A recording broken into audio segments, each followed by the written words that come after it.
So let's start and welcome everybody, and especially, a big thanks for taking some time to be here with us today. So the title of this session, there is going to be a pretty friendly moment to discuss and exchange some ideas, is the role of green offices in guiding the eco-friendly transition in the universities. And as you might know already, this session is part of the wider program of the SDG conference in Bergen. So this is a conference that is organized annually by the University of Bergen, taking place online, and it stretches from today, February 7th to February 9th.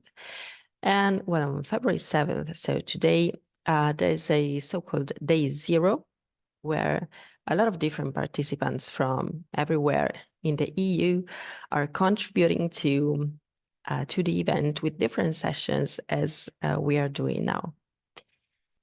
So why did we decide to join this conference? Well, because we thought we could really fit in the overall topic that the conference was talking about. So the SDG conference in Bergen today is focused on the role of universities in transformative change. Well, the conference, generally speaking, is tackling a number of challenges that characterize, let's say, today's scenarios, from climate and nature crisis to political leadership, technology, etc. And the point raised is, how can universities and academic professions engage in these challenges? So from the title that we proposed, I guess it's pretty easy and straightforward to understand that we are tackling the very first hashtag that you see in this slide. So climate and nature crisis. And we want to do it in a specific way, in a very specific way. So understanding how universities can get engaged on this, and especially how we can try to boost the role of green offices to support universities in this transformative change and in this challenge. So officially welcome everybody to this session. Just a brief look to the program that we're gonna follow today. So, a little presentation. Myself, I am Martina Altea Bellinzona. I'm working at the University of Pavia, and especially I'm coordinating the BRIGHTS project. And this is the very first thing that I'd like to talk to you about. And after that, we're having our two guests, Thilo and Emily, and I will introduce them afterwards, and I will provide us some hints, and I'm very curious about them. So Thilo is going to talk about, let's say, give us some inputs and give us a glimpse on green office, on the results of a questionnaire that we have launched in the framework of BRIGHTS project about green offices and sustainability initiatives. And especially, he's also going to tell us something about, let's say, the role and the link in between SDGs and universities, how universities can get more engaged on the topic. And Emily will instead present the GOM, the Green Office Movement, and will provide us some tips and insights on the topics that the movement is focused on. So let's start with a few words on BRIGHTS. There is, let's say, the reason why we are here today, because it was thanks to our activities on BRIGHTS project that we decided to apply for this session. Just a note, at the end of our interventions, of our sessions, we're going to have a Q&A session. But of course, I really want to stress at the point that this is an absolutely, let's say, free and a friendly environment. So in case you would like to join the discussion, feel free to raise your hand and intervene, or put your Q&As, put your questions in the chat box, and they're very welcome. So Brights, well, Brights is a cooperation partnership project co-funded by the European Union, thanks to the Erasmus Plus program. Here at the University of Pavia, that you can see in my background, we are coordinating this project, and we are going through this adventure together with some great partners. We are walking this path together with the University of Cyprus, University of Cologne, that here is represented by Thilo Zimmermann, and two technical partners, so-called Reis Romoli. That's an enterprise based in Italy, in central Italy, and they are specialized on the release and realization of open badges. And if you're curious to know what they are, we are going to tackle it in a second. And finally, Garage Erasmus, an association strengthening the role of Erasmus as an experience, really shaping us and our education. And well, what is Brights focused on? There are two priorities that the project is trying to tackle. First of all, environment and fight against climate change, but also an idea of civic engagement and active participation, especially for our students, making them more aware of today's challenges. And well, Brights is really trying, I would say, the main point of Brights is trying to valorize the role of higher education institutes in their capacity to address the 2030 agenda and the objectives that were laid down by the Green Deal. Something that I will very much stress is the multiple levels, the engagement at multiple levels that Brights tries to push forward. And again, the idea of students, active citizenship, so really trying to stress how students can become protagonists in a changing university. And so how are we trying to do this? We're trying to do this via three so-called project results. So this is what we are trying to develop. So first of all, we are working on the realization of courses on the United Nations SDGs, so Sustainable Development Goals, different modules tackling the different SDGs. These are courses that are conceived to be open access. So whoever is interested in getting to know more about the SDGs, of course, will have the chance to attend them. They are conceived to be interdisciplinary, let's say, being accessible from students with very different backgrounds. And this is something very important to make sure that we can that students can address the 2030 agenda from different points of view and whatever their background is. As a second step of the project, we're also working on developing innovative teaching methodologies for delivering sustainability education. And finally, we are working to realize a handbook for sustainability officers. That is actually the reason most connected to our session today. So let's go a little more in depth in these deliverables that we're working on.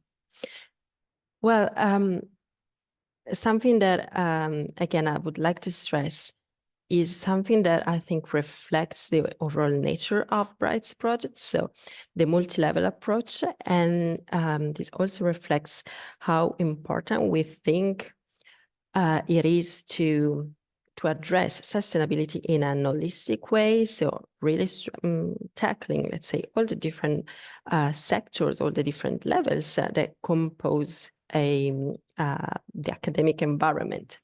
So with the first project results, students are our main target. We want to make them more aware of the 2030 agenda.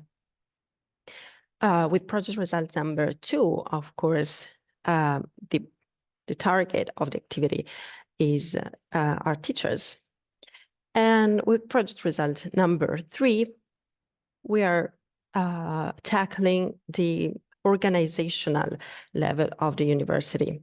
So we are working with the staff, with the sustainability officers, and with the governance itself.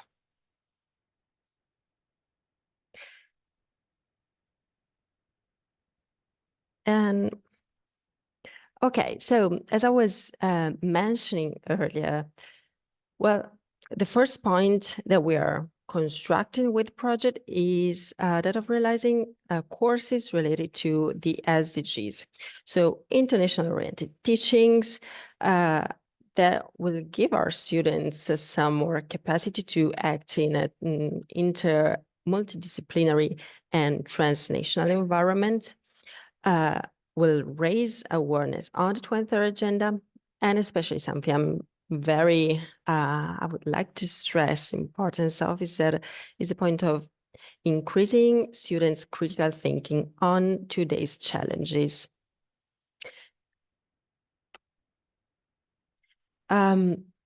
Each SDG course is also releasing at the end of its pathway an open badge, so a digital certification that allows students to really showcase in their curriculum at their future employers, well, showcase what are exactly the skills that the pathway they've just gone through gave them. So what's the plus in their curriculum for having attended that?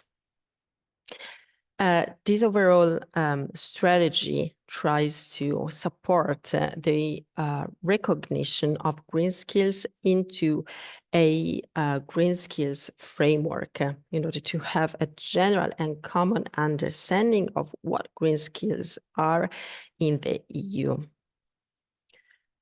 And well, I mentioned just before as a second point of the project, as a second goal, we set the development of innovative teaching methodologies for delivering sustainability education and sustainability related courses. So this idea, this point came from the analysis and from realizing that courses on sustainability and the topics related to sustainability are constantly evolving, constantly changing. So it is also needed to cope with this evolution and try to keep the pace with updating teachers' teaching methodologies, upskilling them, and creating courses that can be more interactive, more effective. To do so, we had the pleasure to host in Pavia, in the frame of this specific project objective. Well, we host a workshop last September on innovative teaching methodologies for sustainability education. And there was an opportunity to make students and teachers work together, exchange their opinions. And there was a great moment for sharing and the base for a final outcome, some final guidelines that we are working on now and will be available to the public. And finally, well, the project results number 3, the last of the project results of Brights, is about realizing a handbook for sustainability officers.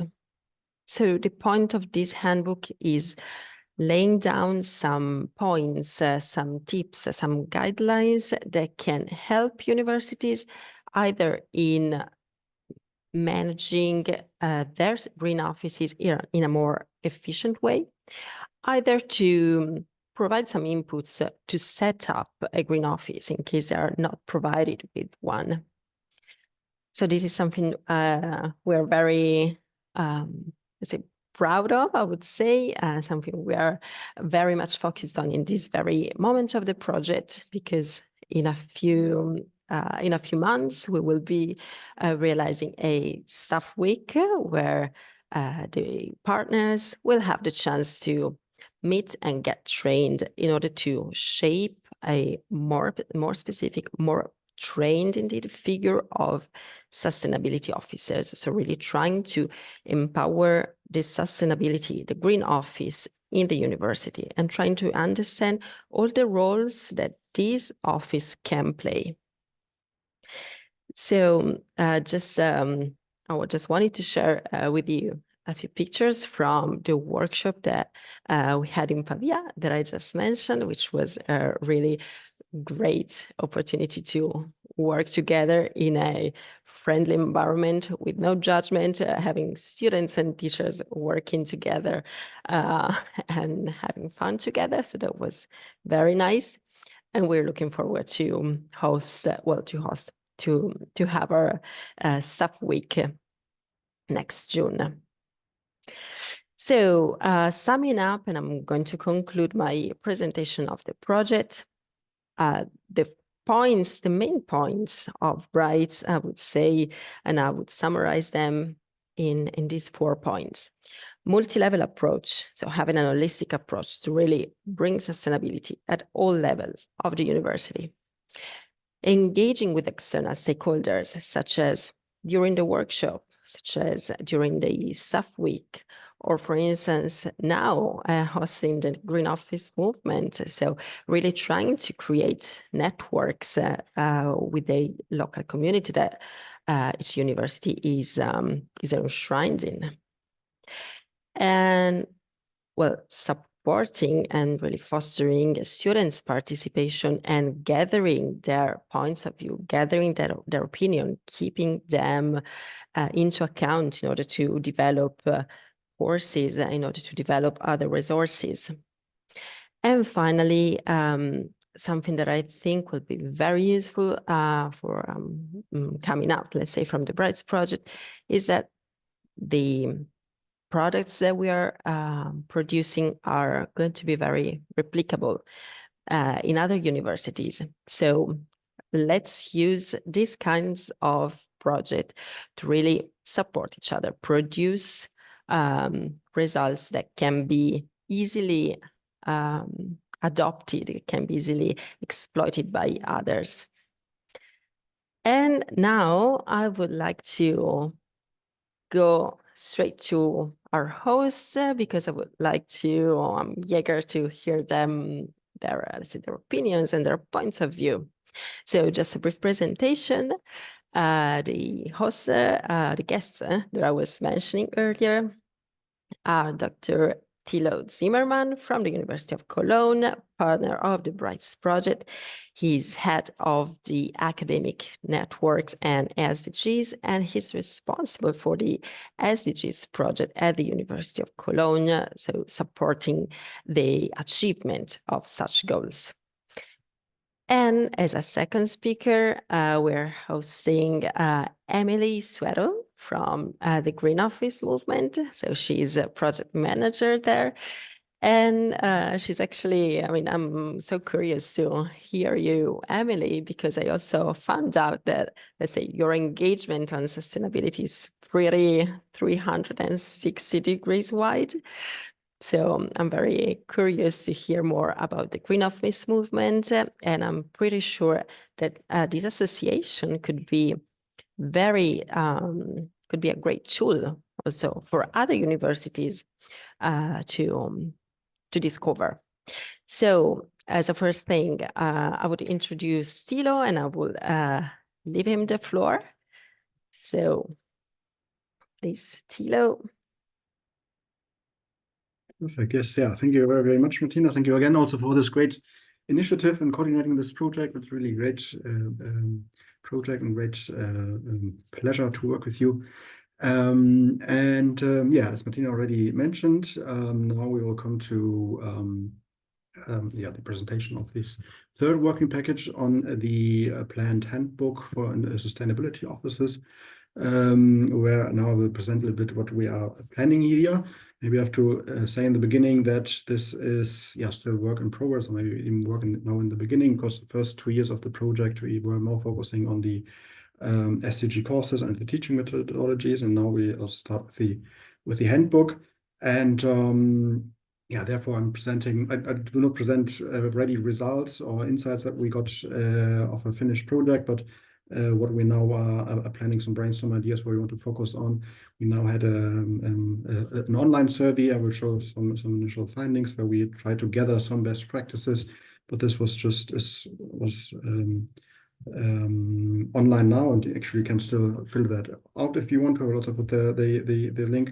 So I will just present some initial results then, and later on we will bring that hopefully together into a coherent framework in this handbook, all of that. That's just for the explanation for the beginning. And otherwise then I can start my presentation.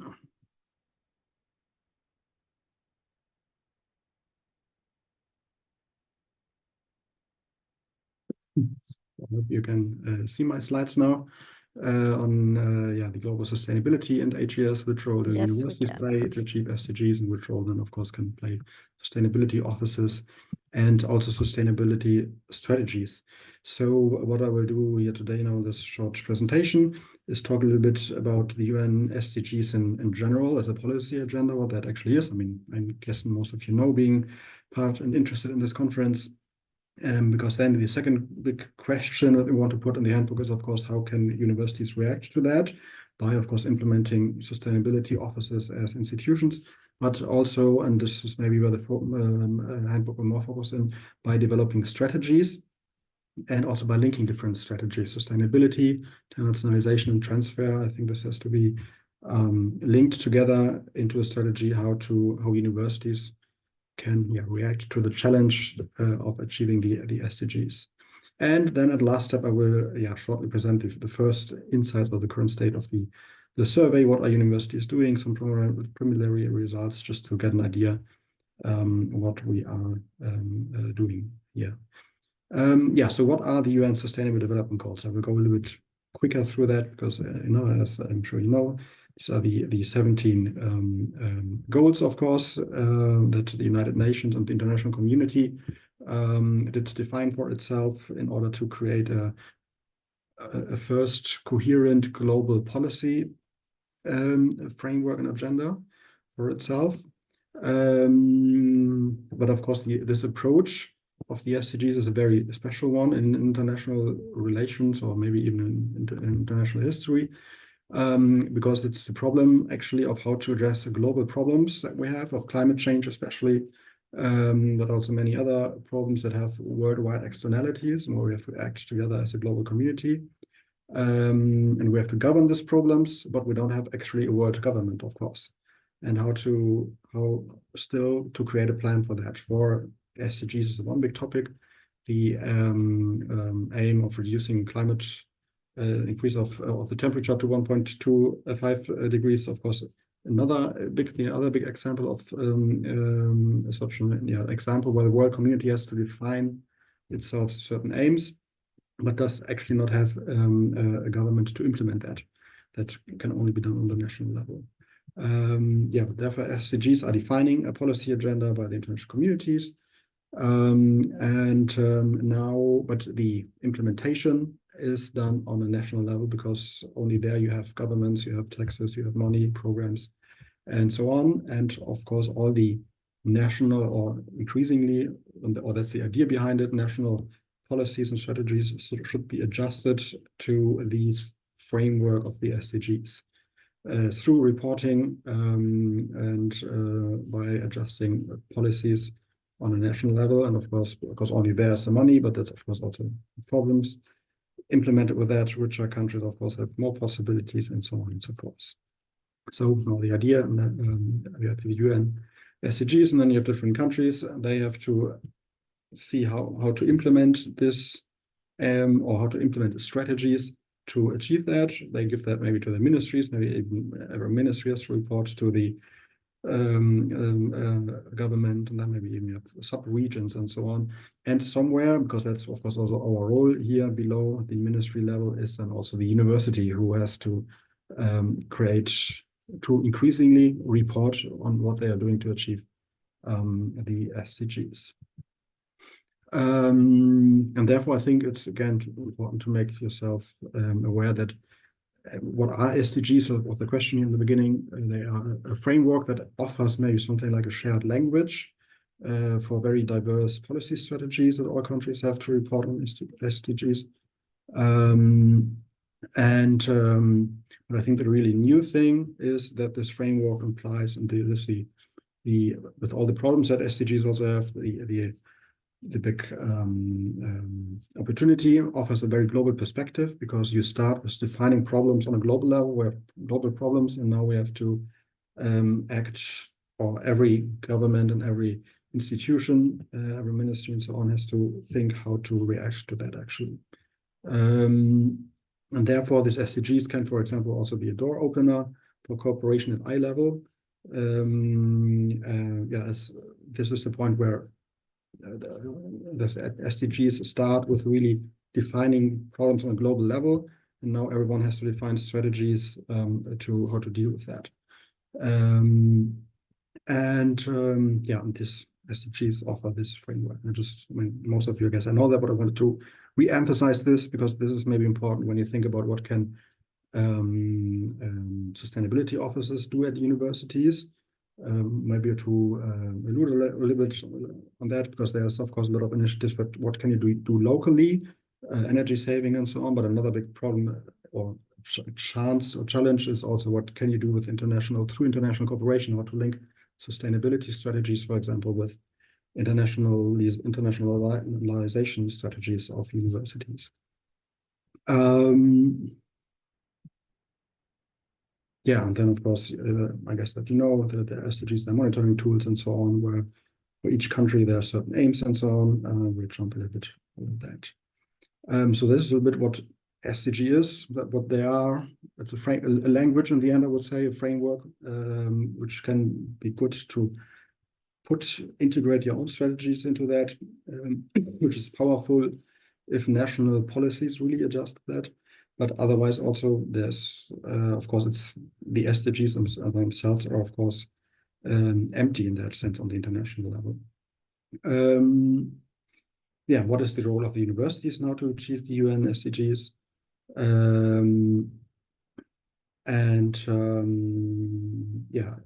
Universities can apply different strategies to address these SDGs or adjust their strategies. Of course, the sustainability strategies are very important, because that's of course the main thing that addresses SDGs. But I think also, which has to be thought very coherently, is also sustainability strategies with internationalization strategies and transfer strategies. And this is where we will work then over the next weeks and months. And this is unfortunately what I cannot present here yet, because now we work on that we will look at the sustainability, internationalization, and transfer strategies, if they exist at different universities. Where are they maybe already combined? What are good examples, bad examples, and so on. But in general, just to give an overview, what can universities do? There are possible engines for innovation and economic development and society well-being. And according to the Sustainable Development Goals Study Group, there are 4 main areas where universities can contribute to it.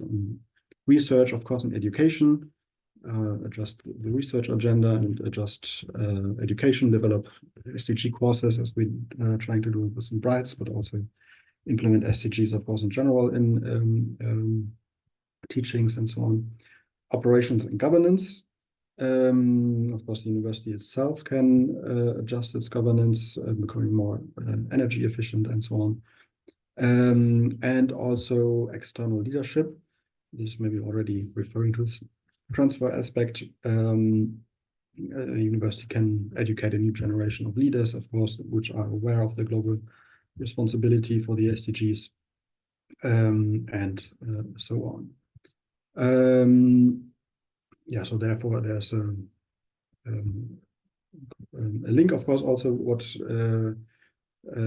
how the universities have the SDGs, provide knowledge and so on, create current and future SDG implements, develop the knowledge to know what is actually the different aims of the different policies, strategies on different levels.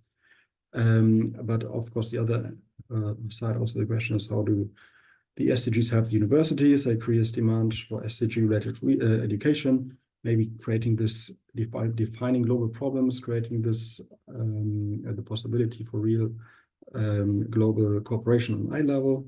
They offer a framework for demonstrating impact. They're good to get third-party funding also, by the way, because more and more third-party funding is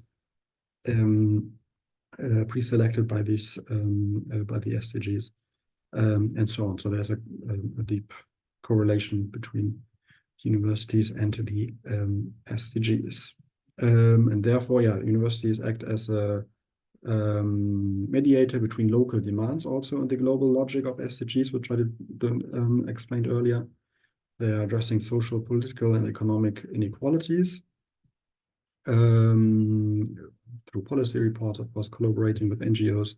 They have an important role there to link the different stakeholders of SDGs, and yeah, establishing meaningful partnerships to achieve the SDGs, and help to build empirical and analytical consensus on problems and solutions to encourage cross-sectoral interdisciplinary collaboration for innovation, and provide cost-effective data and science-based evidence for policymakers and governments to address the goals and linkages across SDGs.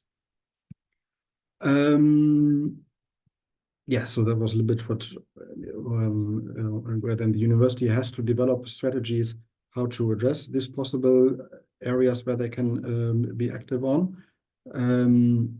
If you look at the current literature, there's of course a lot of literature on how to build up sustainability offices and how to maybe implement energy saving. We will now look at the survey initiatives and maybe improvement of bicycle cycleways and so on. So of course there we can collect a lot of good best practices, but there's a lot of things already done. So this is why we thought that we will also look at that, but a major focus of our of the handbook will also be this linkage between sustainability, how to achieve sustainability, and these other university strategies of internationalization and transfer. So how will it be possible to link sustainability strategies, internationalization strategies, building really international cooperation, to create a strategy to support achieving the SDGs. And again, this is work in progress, so this is why here's just the idea, or the general direction of the handbook. Yeah, we already had this mentioned the survey. Now finally, that was actually supposed to present the first results here. So we had an online survey to collect a little bit best practices at different universities, and to get a first basis of knowledge what is actually happening in here in these areas, and then to put this maybe in the framework that I earlier explained. Yeah, here, by the way, you can find also the link to the survey. It was online since December, and you have also the QR code. Yeah, so it was an online survey where we asked actually the SDG managers at university level to fill that out. Again, not to collect the first data, a set of data of ideas and best practices. So therefore, it's in general, of course, data for qualitative analysis, although now I will show a little bit what were the responses, what's responses they are. So we had 35 responses, because that's of course not enough for a quantitative analysis, but gives maybe an overview what is done, and where there are still, or where it is interesting to investigate now a little bit more into what is done and which strategies are applied at different universities. And yeah, so then maybe I will go a little bit through it again. Now we just finished the first period of the survey right now. So first question was, of course, do you actually have a sustainability strategy, for example, at the university? And from the 35 responses, 24 said yes, and 3 more said yes. Yes, but integrated into more general strategies. So they didn't have a specific sustainability strategy. 3 being finalized, and only 5 universities don't have so far a sustainability strategy. Yeah, so you can see most of the universities that answered here did already have a sustainability strategy. What are the main priorities of then the sustainability strategy, where they are looking at? And here you can see what I mentioned earlier. So of course, most of them are looking at energy efficiency, yeah, how to save energy and so on, to make the university climate neutral. Education was also important, so that many universities now may be adjusting their study programs, reducing carbon emissions. Of course, that can be linked to energy efficiency in certain respects, but yes, yeah, reducing the carbon emissions also quite high. And sustainable mobility is place number 4, so that we already maybe adjust a little bit at this topic, how to link internationalization strategy and sustainability strategies. And then also SDGs, just mentioned by 6 actually as the main priority, interestingly. So that could of course also be interesting. Are sustainability strategies as such implemented to SDGs? Should they be? How do they do this 6 universities? How do they link SDGs to their sustainability strategy? That will maybe be things where we look a little bit more in detail then. And then, yeah, other topics, water, sustainable research. Interestingly, only 4 have that in the sustainability strategy as the main priority. And then special topics like waste and also waste and digitalization. Yeah, here's just some examples of what was mentioned. Anonymized here, of course. What is in the sustainability strategy? What are the main priorities? It's a shared development strategy for one university, inspired by the principles of sustainability, which will constitute an integral part of the university's strategic plan. Others define it as a sustainability roadmap to give visibility to actions carried out at the universities to fulfill the SDGs, includes a strategic action plan to promote the contributions to the fulfillment of the 2030 agenda and to allow the monitoring of assessment of the contribution through Sustainable Development Commission. Others don't have a sustainability strategy, but a climate action plan. Others have implemented it as a part of a larger strategy, as already mentioned. Which could be interesting, but where we will look maybe more detail to, is if this linkage between internationalization strategy and sustainability is maybe underrepresented. What could be the advantages here? What is already done?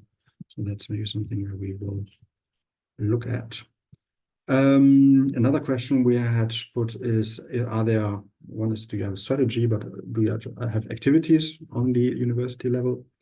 And 34 said yes, just one mentioned that they would not have activities. So activities are really very wide. And of course, here's an interesting which kind of activities also here. And here you can also see the main activities is energy saving again on the campus. Then interestingly, the second was then here sustainable mobilities. And third, supporting student initiatives, and also here the fourth one, international collaboration. Of course, you will also be looking a little bit more at that actually both the sustainable mobilities international collaboration means. And examples where here promote alternative ways to the car into the development of repair corners, biodiversity projects, and so on. Developing different internal networks, ecological transition, climate fresque animations, a network of students associations, and so on. There were plans to promote energy saving on the universities, and greenhouse gas emissions, and so on. Another thing we wanted to know, because one is having a strategy and having activities, but do you also have reporting system actually? And here, interestingly, only a little bit more than half of the universities mentioned that they are having reporting systems, but that of course important to implement then a strategy really. And what 8 said not yet. Maybe that's something that's coming now. 8 said they don't have, or they don't know. So maybe a lot of universities are still implementing that now. Maybe first was getting the ideas and getting a strategy, and now it's important to implement the reporting systems. Actually, we also don't know where the slide is. We asked which kind of reporting systems they have. Maybe I lost the slide here somewhere. Another one was, do you know the main energy consumes? Because the main activities where universities are is energy saving, and most mentioned that research-related machineries are actually the highest energy consumers. The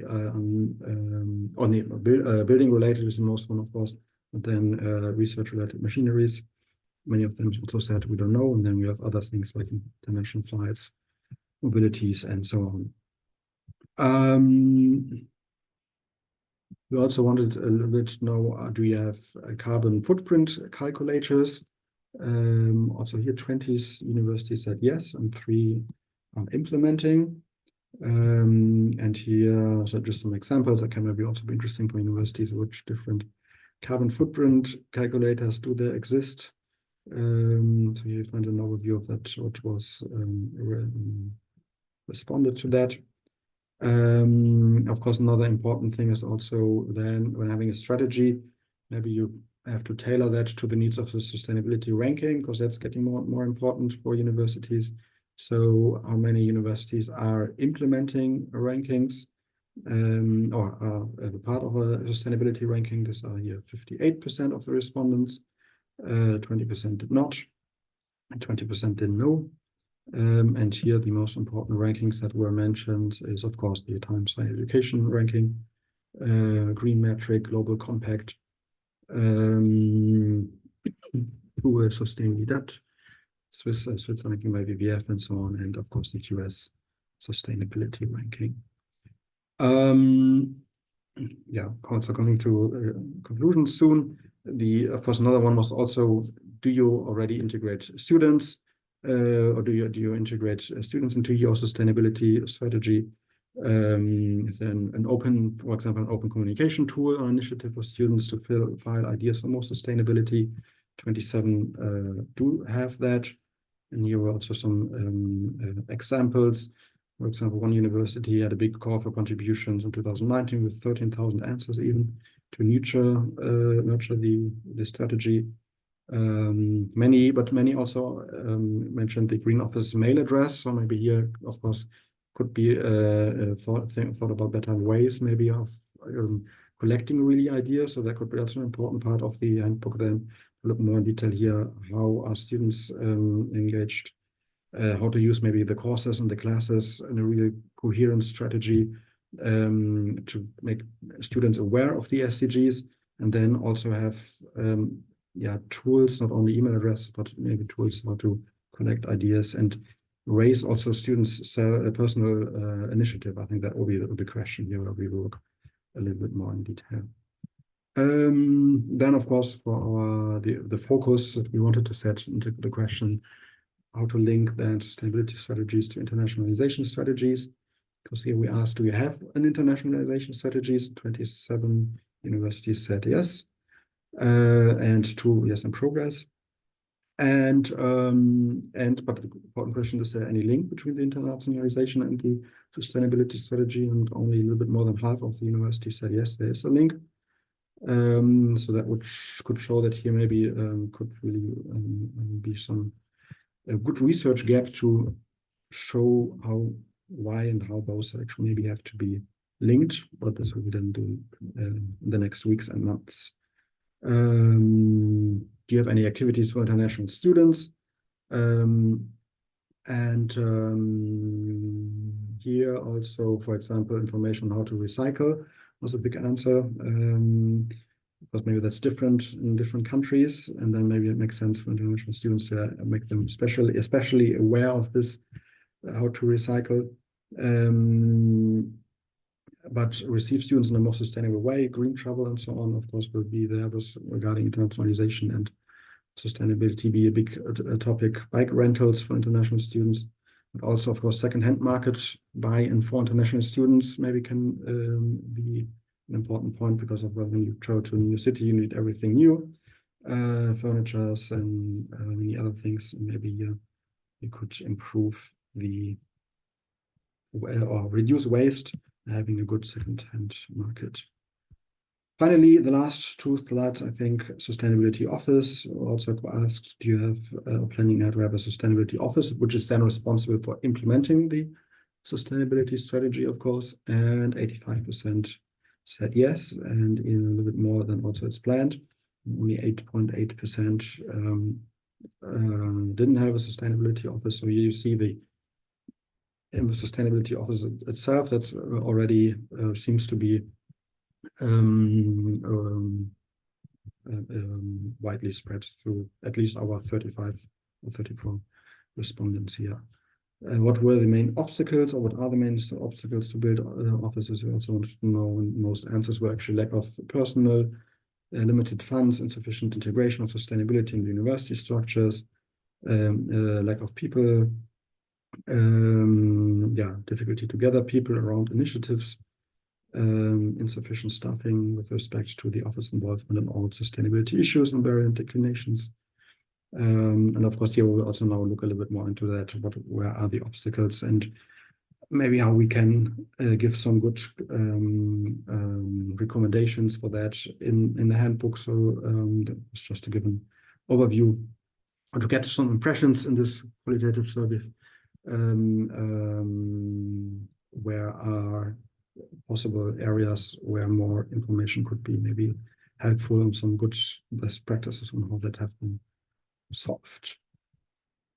Finally, sustainability courses. Also 28 universities had sustainability courses.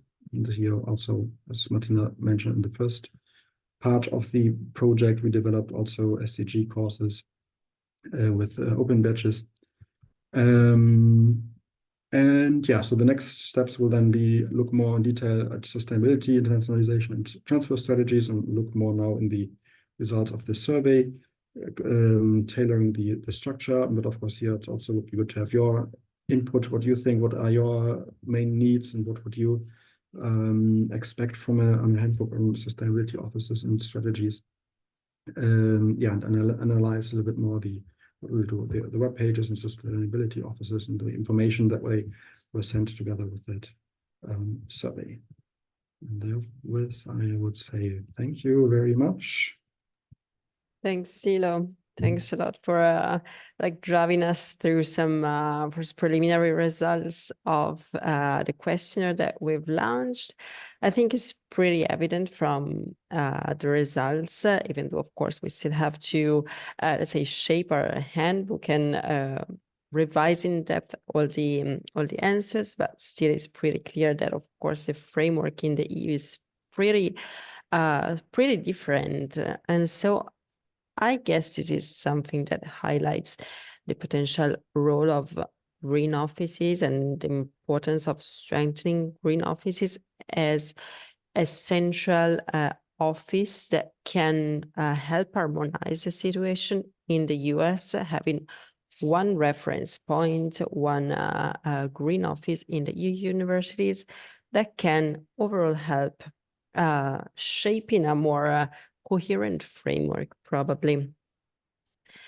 And thank you very much. I also think it was very interesting to well, the concept that you brought up of SDGs as a door opener to cooperation. And again, probably this is something that could be tackled in a more consistent way in the universities, because I feel that generally speaking, there's a let's say an attempt or universities are prompt to keep things divided from an internationalization side of the university, working with cooperation, international cooperation, and then a green office that works in a very local and peculiarly local way. So probably trying to put these things together could be very interesting. So thanks for raising that point. And well, actually in Cologne, yeah, you have quite an experience in collaboration and cooperation with the Global South. So you could be one of the first examples and best practices that we could get some inputs from. So we'll keep that for maybe the final part of Q&A and open discussion. And now I would like to leave the floor to our second guest instead. So Tilo, thank you again for driving us through that. And Emily, I'm very pleased to leave you the floor so that you can give us some inputs on the Green Office movement that I hope the audience is as curious as I am to find out more about it. Thank you, Martina. Thank you, Tilo, as well. That was really interesting. Just before I start, can we do like a show of hands, either a digital hand or a real hand? Who in the room has a green office at their institution or works in a green office? I used to work in a green office, so I'll put my hand up. Okay, great. We've got some hands being raised. Cool. Okay. Well, that's good to know. And I've tried to make my presentation sort of as accessible to everyone as possible. So those of you who know green offices might know some of the things I'm going to share already, and those of you who don't will hopefully learn a little bit about the green office model and the green office movement. So let me just get my presentation up here.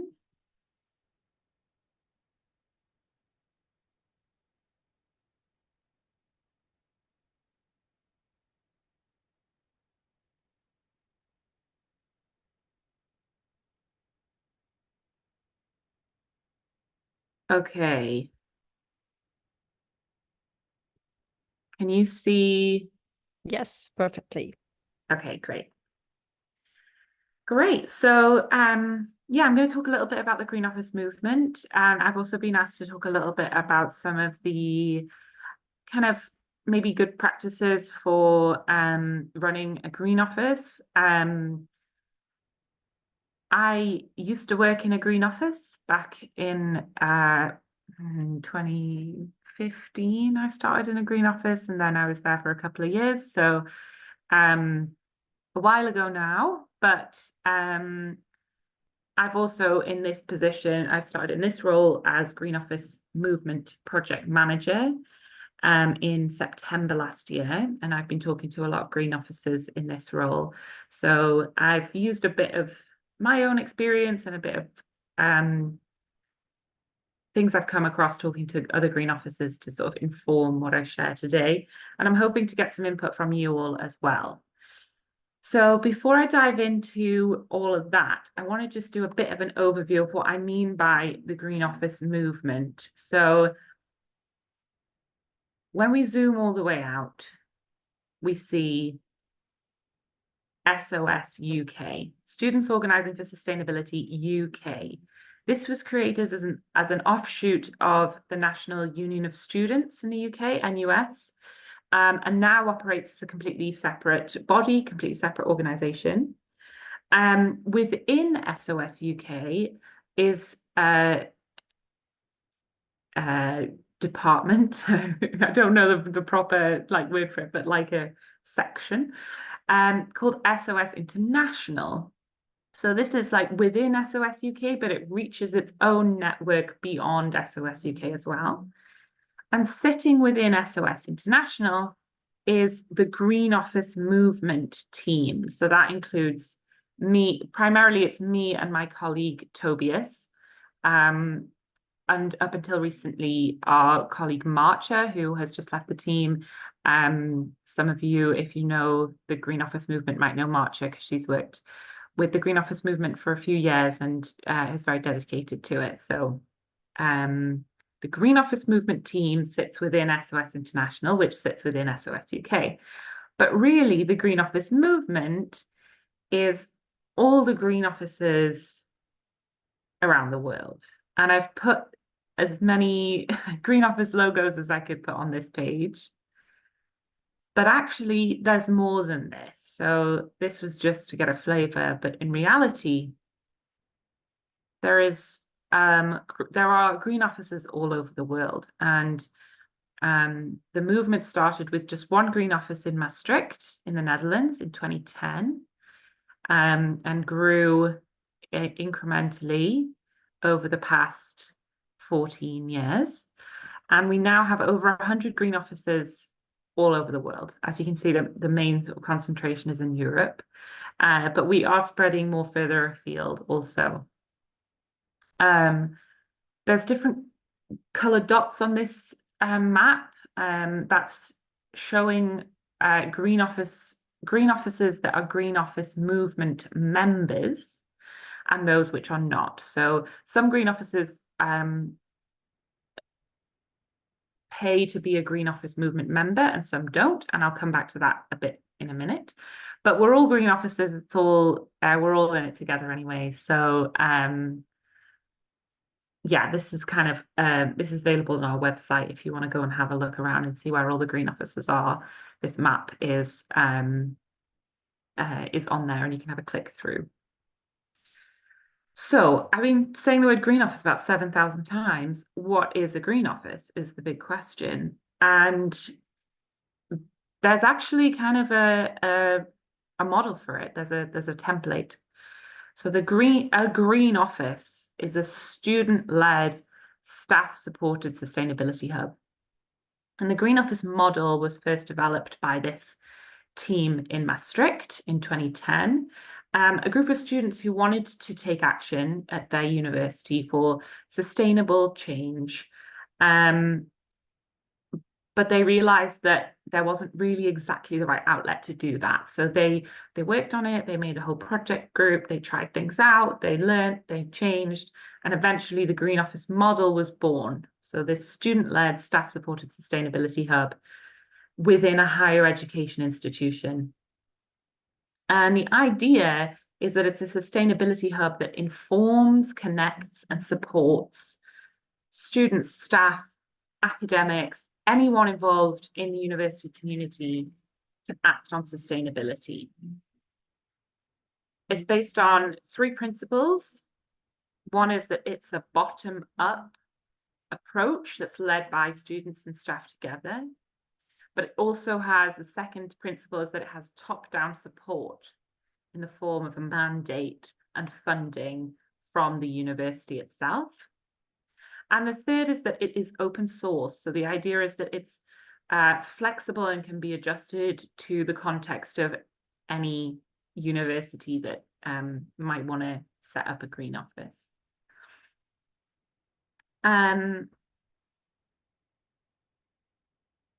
Back at the inception of the Green Office model, there were 6 key pillars. And in the early days of the Green Office movement, pretty much every Green Office you come across would have these 6 pillars. These days, because we've got so many more Green Offices in so many more different contexts, they might not all look exactly like this. But generally, these are the 6 pillars that are sort of the guidelines for setting up a Green Office. And I think they're really useful in terms of thinking about what Green Offices are and their roles. So I wanted to bring them in. And I actually want to look particularly at some of they're all important, but at a couple of these, to talk a little bit about some of the difficulties that we might have around them and how they can affect the running of a green office in sort of the day-to-day.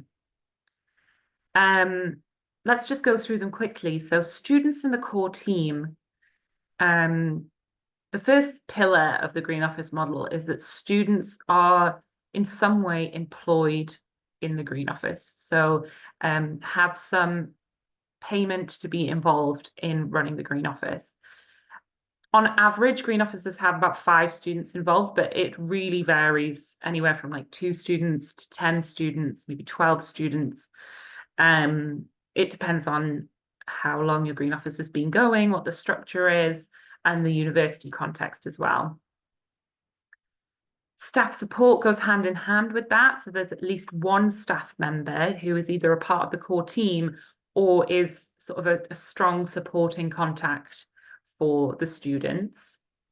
And on top of that sort of core team, there's volunteers, students, staff. It says student volunteers here, but it can also be staff, it can also be academics, who are engaged through the Green Office also to take action through programs or courses or campaigns or events, whatever. So engaging the broader community is essentially that third pillar. Office space, again, is a one that can vary. So the idea is that a green office has a space of their own that they can use for meetings and events. Some green offices have their own office, others share office space. Some green offices are kind of mobile.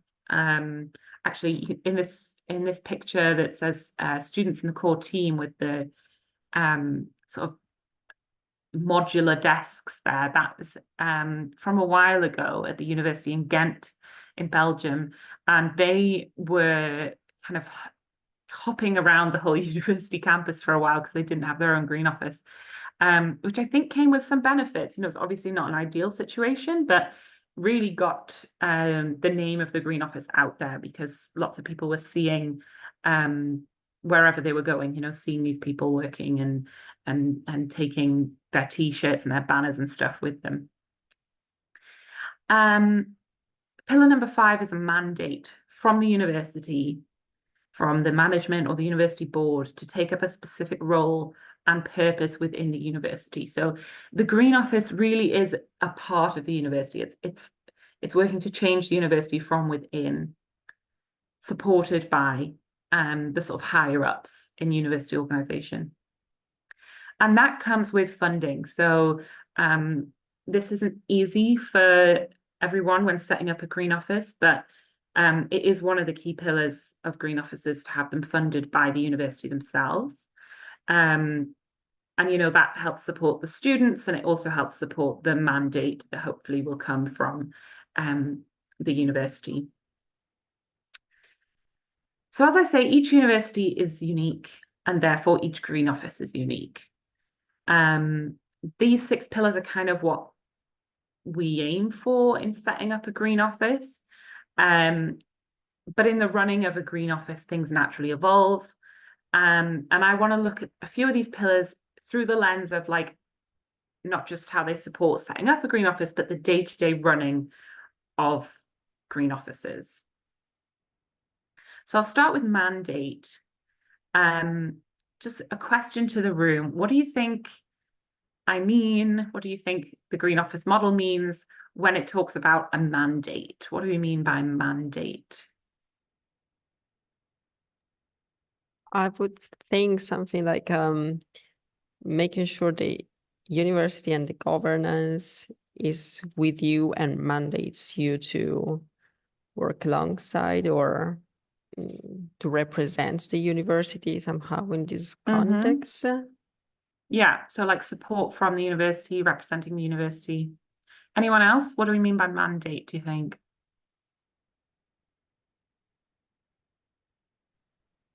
You can write it in the chat or you can unmute if you've got any ideas.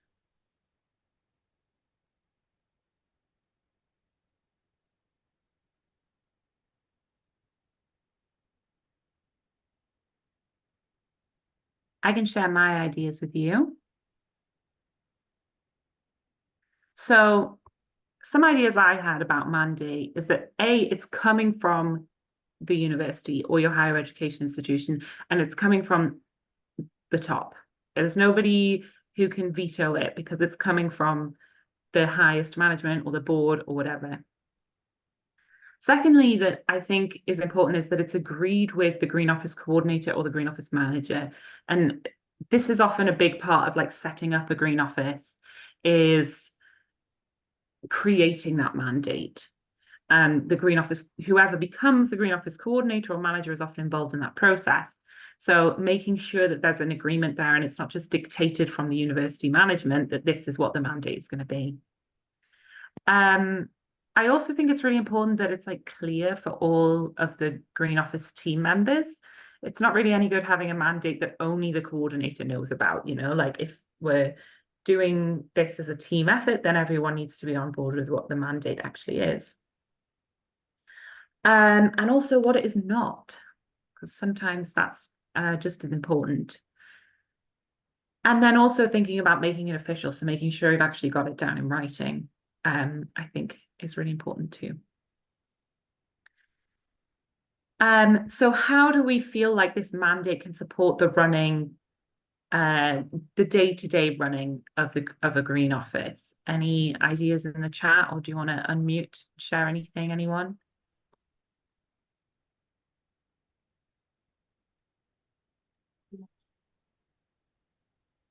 I'm jumping in. So your question is how the governance, let's say the top level of the university, can support the running of everyday. Well, why is like having a mandate, how is that supporting the Green Office once it's established and it's just running every day? What is the support that the mandate brings to that? I guess it's something about, for instance, opening up positions for students to maybe having a traineeship or internship or volunteering position. I mean, making sure that everything that's going on at the Green Office is okay, so activities can actually run. Yeah, certainly like offering more opportunities, making sure everything's like above board is great. There's somebody's written in the chat here, it's related to a policy implementation affecting the whole activities in higher education institutions. Yeah, so it's kind of like it can touch, do you mean that like it can touch the whole organization, the whole institution? And when you go into that direction, increases the legitimacy also. And because I think, or what we had in the survey earlier, what are the problems? It's gathering people for initiatives, really gathering them around initiatives. So mandate, of course, gives a formal legitimation also then for those problems. Yeah, totally.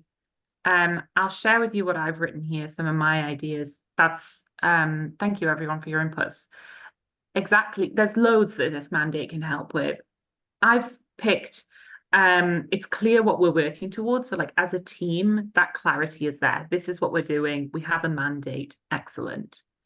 It's also something, as you say, Tilo, to get other people involved. There's something to encourage involvement across the board.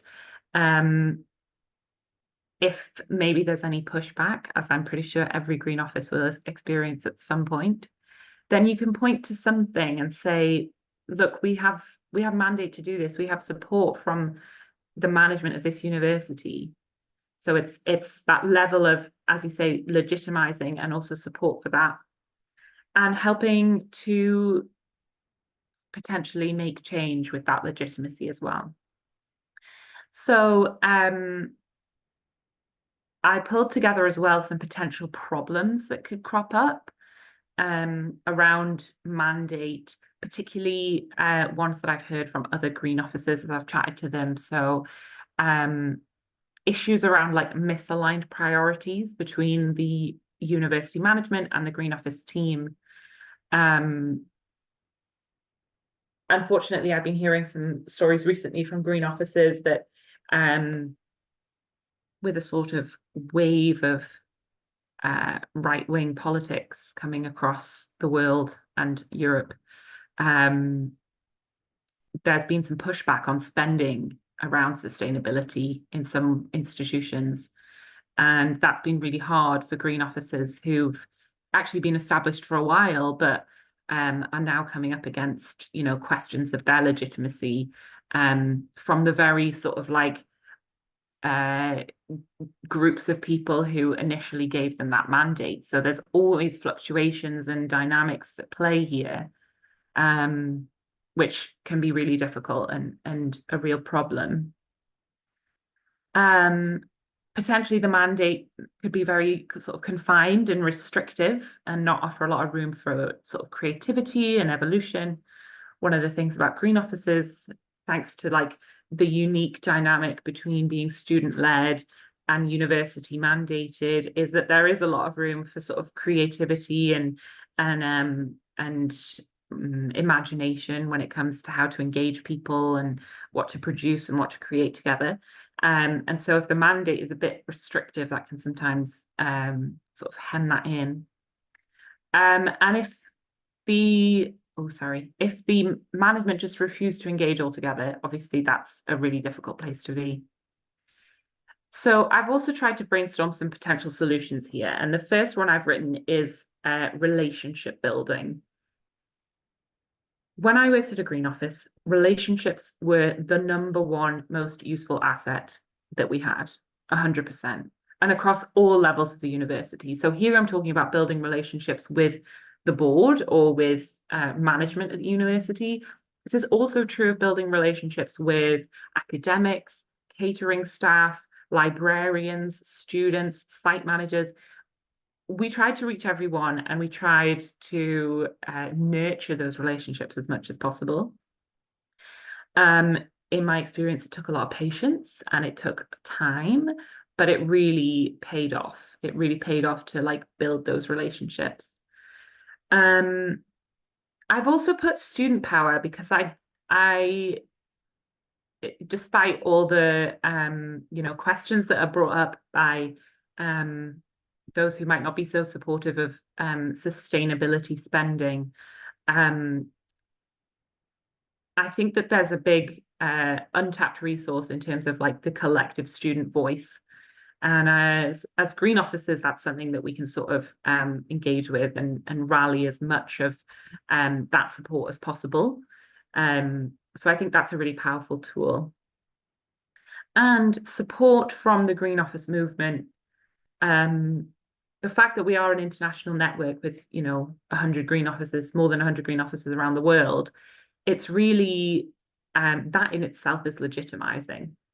And that's something to be, you know, you can fall back on if and when necessary, as well as looking to green officers who might have had similar issues or might have found creative ways around these problems. So I mentioned earlier that there were some members who pay to be part of the Green Office movement. One of the benefits of paying to be a Green Office movement member is access to this platform that we have. It's kind of like a social media platform. It's all got all kinds of various groups. You can see on the left, there's kind of an events section. You can add things to your feed. You can post updates. And we've got groups for Dutch green officers, German green officers, new green officers, etc. So the platform is a place to go for kind of finding some of that inspiration and support. And just also to mention the other benefits of being a Green Office movement member. This is like something that we're really looking at the minute, is how do we support green officers as a movement? A lot of green officers understandably get so busy and tied into the work that's right in front of them. You know, that's like their core focus, and that's where their attention lies, and that is completely understandable. So we want to try and make it as easy as possible to engage with whatever might be helpful for green officers from various different perspectives. And you know, this is a really interesting and really fruitful network to tap into. Okay, so I just want to look at these two pillars now. This is going to be my final little look at this, but I want to look at these two together, students in the core team and staff support. And these are kind of both two sides of the same coin. So I want to look at them together. And it really harks back to those three principles we talked about earlier of the Green Office model. That is, the mandate comes from the top, but it's also a bottom-up approach. That's how the Green Office grows, you know, it's from the bottom-up approach. And the idea of the Green Office is to engage the whole student, the whole university or higher education community. So that's supporting students and staff in that and having them involved from the beginning is really important. I think that's also one of the things that makes Green Offices kind of special, is that there's this student-staff collaboration, because there are a lot of student associations, student groups who maybe work on these things, but the involvement of everyone at the university is less, it's just seen less often. So how that works in practice can look different from Green Office to Green Office. This is an example from Konstanz University in Germany and their setup. So their staff support comes in the form of an advisory board and a staff contact in student services. And then their Green Office core team consists of 6 people. This actually might be a little bit out of date, but this is how it was certainly not too long ago. And it's just an example. Here's another example from Groningen in the Netherlands. So they have a sustainability coordinator who works with the Green Office team and a staff coordinator within the Green Office team. And they are set up to support each other in that way. At Utrecht, which is where I used to work at the Green Office, their Green Office manager sits between the sustainability program team and the Green Office core team. And then they have a whole bunch of volunteers helping out with various projects as well. So depending on kind of the mandate of your Green Office, the size of it, the size of the university context, how the students and staff interact and how they actually work together can be really different. But that collaboration is a really key part of building a Green Office team. So the Green Office team is one of the other sort of aspects that we talk to Green Officers about a lot and support them through workshops on. So whatever the setup is, how the team works together is really vital to the smooth running of the Green Office. So we're really hoping for a committed team of both students and staff, clearly defined roles, a strong team culture, and that shared vision and mission collectively. And it's kind of maybe obvious how this would support the everyday running of the Green Office. If you've got a great team working together well, that always feels good. If you've got a team that's struggling to work together, it doesn't feel so good. So maybe those things are kind of obvious.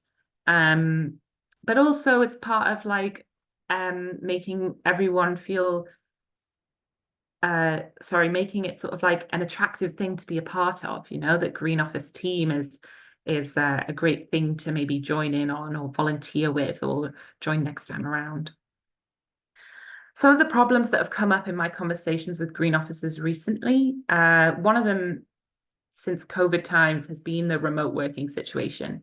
It does make it more difficult to form a sort of team culture and maybe, you know, find cohesive ways of working together. I think that's true in many organizations, not just in Green Offices. A sort of general question of, do we have the right people in the right roles? And I think sometimes with getting people involved, it's kind of a case of, oh, if you're interested, you can do it. But there's a real benefit to looking at sort of forming what you're creating around the strengths and passions and interests of the people working there, as well as looking at things like time commitment, capacity, ways of working in as sort of matter-of-fact a way as possible. And those things can be quite difficult to do, but yeah, potential problems can arise otherwise. And something that is a difficulty of university organizing in general is that there's a frequent turnover of sort of student staff at green offices. That's kind of built into the model to a certain extent, but it can be difficult to ensure continuity. One way to help with the continuity is the staff collaboration. So that's another reason why staff and students are both involved here. Again, I wanted to highlight relationship building, because that's a really important part of the team building element. Back at Green Office Utrecht, we used to go on team retreats once a year, which I know is not possible for all green offices, but even just an afternoon together or an evening together can make a real difference. Another good practice that has come from conversations with green offices, strong green office teams, is regular feedback in all directions. Staff to students, students to staff, staff to volunteers, students to volunteers, volunteers to students, etc.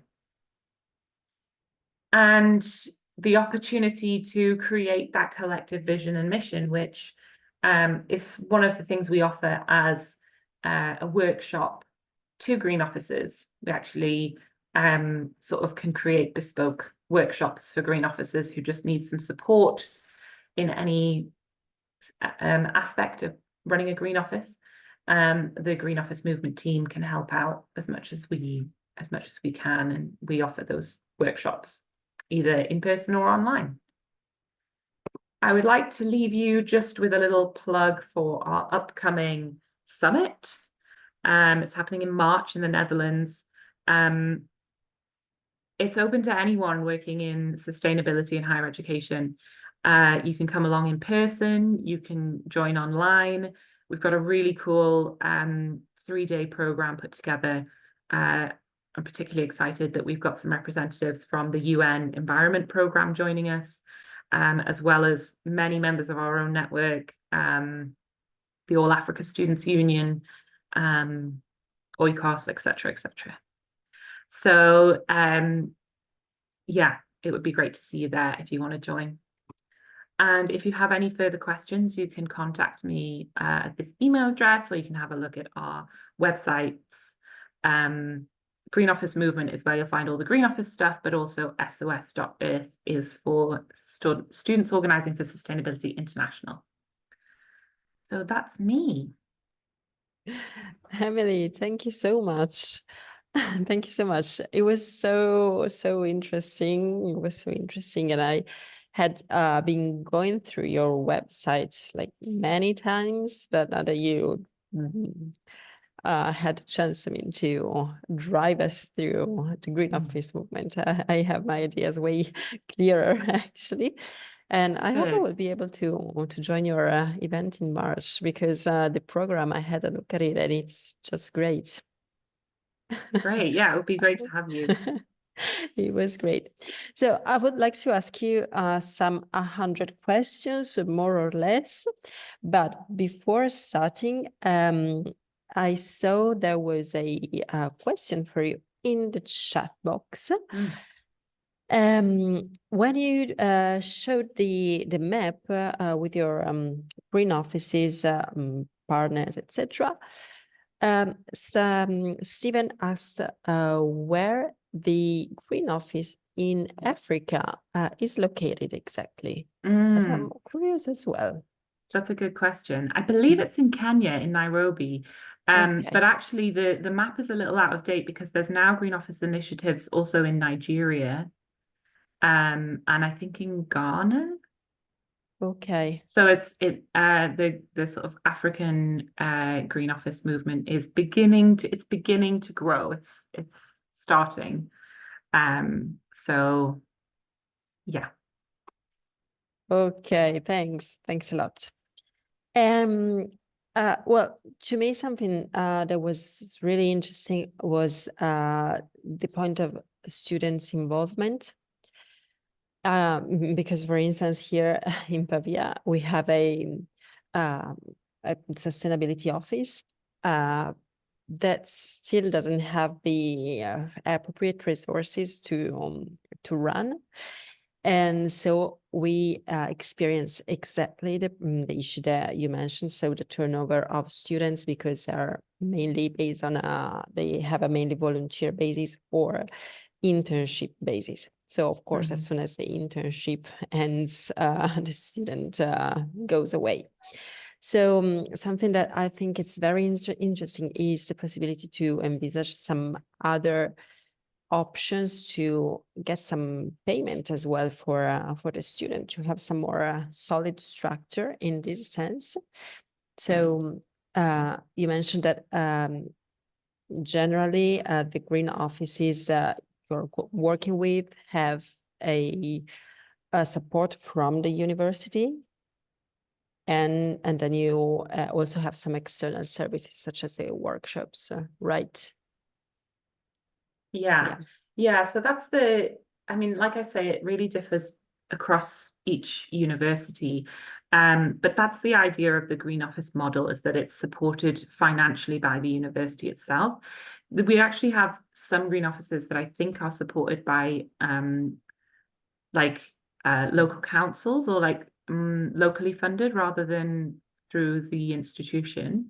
But yeah, the funding is an important piece to make sure that both students and staff are compensated for what they're doing.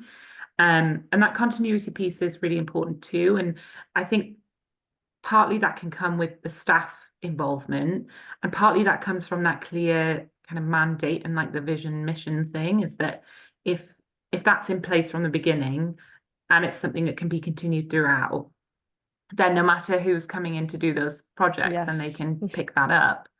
And also, once green offices are kind of established and a bit bigger, there tends to sort of organically be a bit more continuity, because maybe a student comes in to volunteer and then they're offering, a couple of hours a week or every month or something.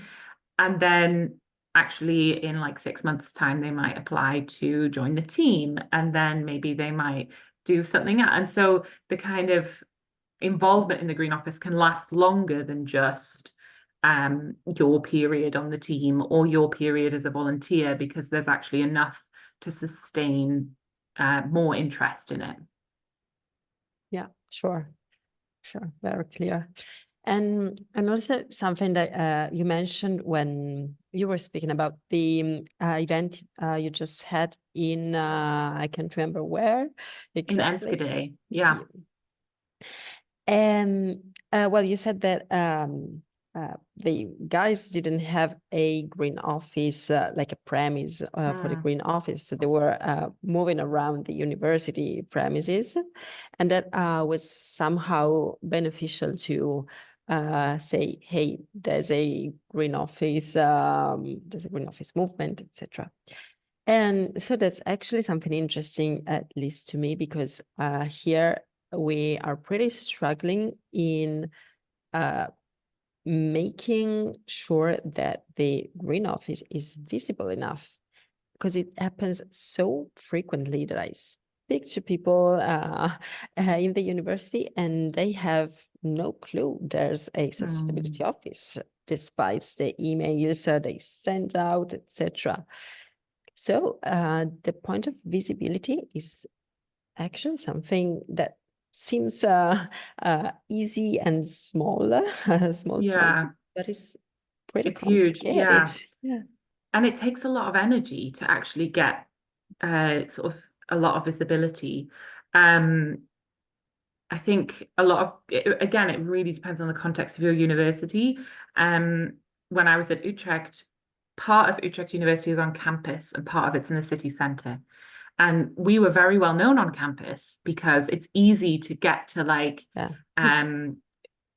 stand outside the sort of library where everyone's coming out and like have, I don't know, things, apples or something to give out, things like that.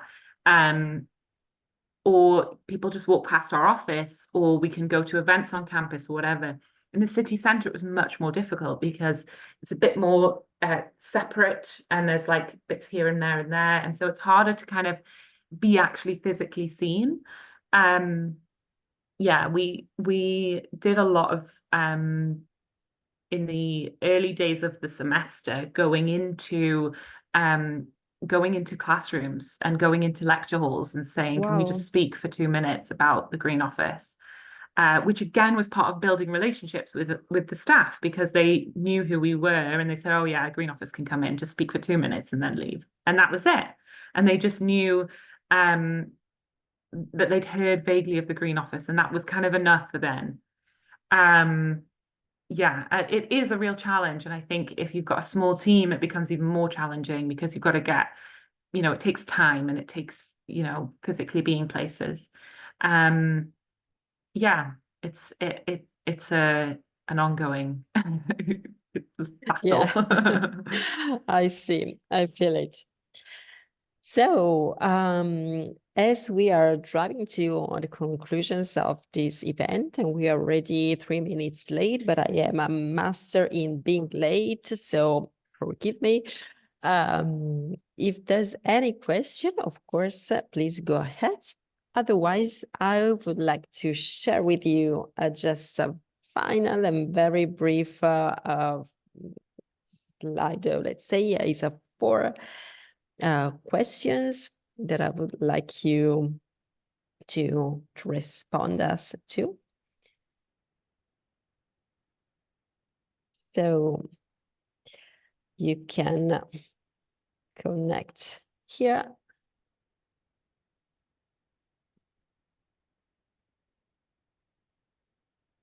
If you can reach this this website, either with a QR code or connecting to the website, booklab.com, and you can enter the code ITYTDJ. You can reach our website, and I will start our... Can you put the code in the chat? Yes, sure.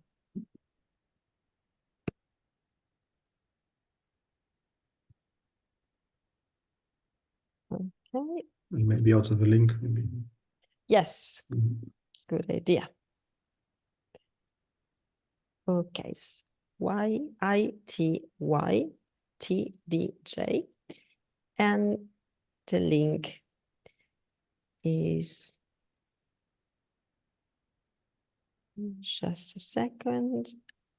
I am not confident with this new tool that I'm using, so have a little patience with me.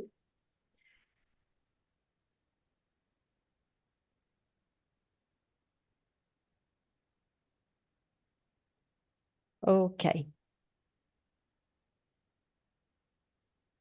Let me know if that works.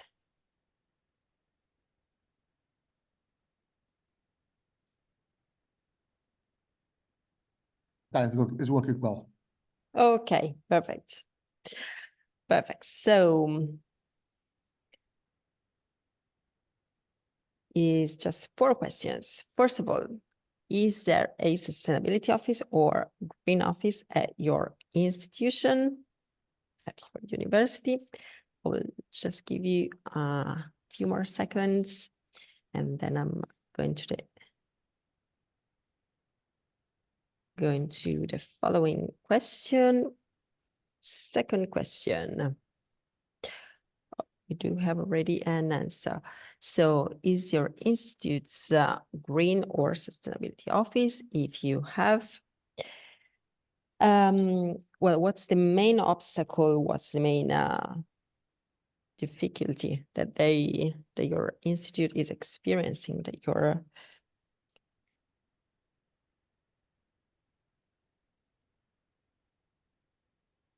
Okay, interesting. Yeah, I see that resources, either economic, either human resources, are the most common challenge.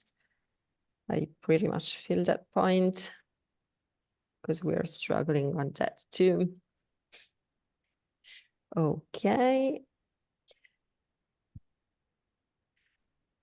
Do you think it would be interesting to gather in a user-friendly, I promise it would be user-friendly, handbook, some guidelines and tips for installing a green office is either running it efficiently,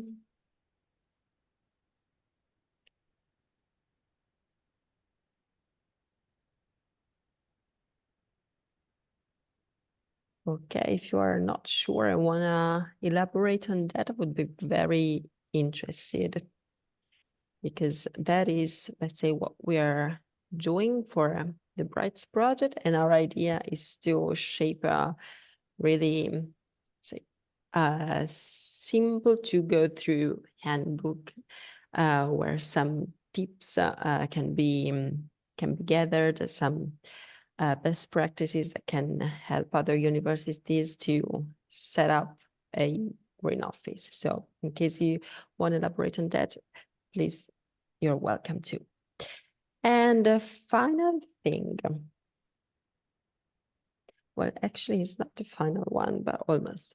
Well, first of all, are you satisfied with today's session? It was the very first time for us to join this SDGs Bergen conference, and it was the very first time for us to work with the Green Office movement. So everything was pretty new, and I'm always very much critics as for myself. I'm eager to improve. So again, all the comments are always welcome, comments for improvement.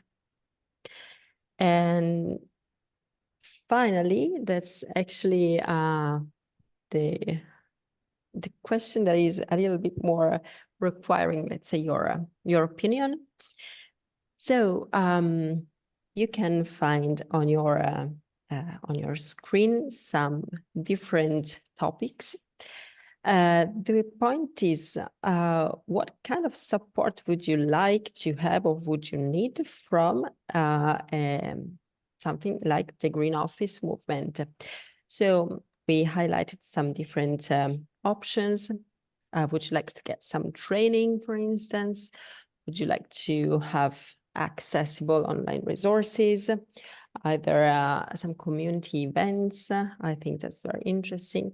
Other things that you think would be interesting to have?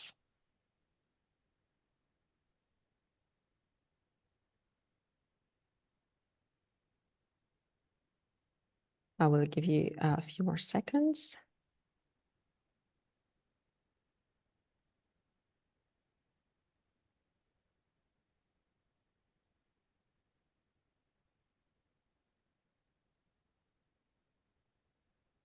Okay, community events. Okay, community events is having some nice ideas.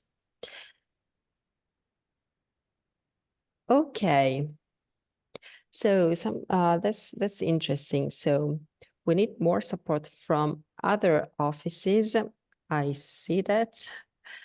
And another thing that's very nice is to develop a kickoff to involve green offices in higher education institutes still not aware of the organization.